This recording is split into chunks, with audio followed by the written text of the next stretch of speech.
कराची में बारिश के बाद शहरी बिजली से भी महरूम हो गए। बारिश बरसते ही शहर के मुख्तलिफ इलाकों में बिजली गायब हो गई। शाहराह फैसल, लियारी, औरंगी, शाह फैसल, सुरजानी टाउन, शादमान टाउन, नाजमाबाद समेत मुख्तलिफ इलाकों में बिजली मुअत्तल। मजीद जानते हैं बोल न्यूज़ के नुमाइंदे इरशाद संजरानी से। इरशाद, कौन कौन से इलाके हैं जहाँ पर बिजली मुअत्तल है?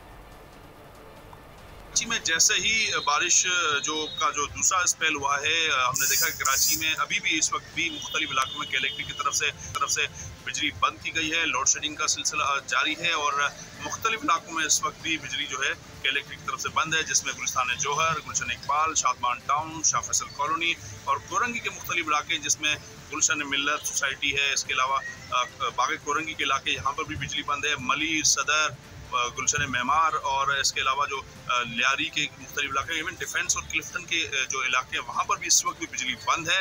और कलेक्ट्रिक के तर्जुमान का कहना है कि बिजली की बहाली के लिए उनकी टीमें इस वक्त भी ग्राउंड पर मौजूद हैं। जैसे ही फॉल्ट्स दूर होंगे इन इलाकों में बिजली बहाल कर दी जाएगी। लेकिन हमने देखा था कि एक तो सुबह बारिश का स्पेल हुआ था, इसके बाद जो है दोपहर में जो ज़बरदस्त दोनों स्पेल हुए हैं और कराची के मुख्तलिफ इलाकों में अभी भी जो बिजली सब्सक्राइब करें और बेल दबाएं ताकि कोई खबर रह न जाए।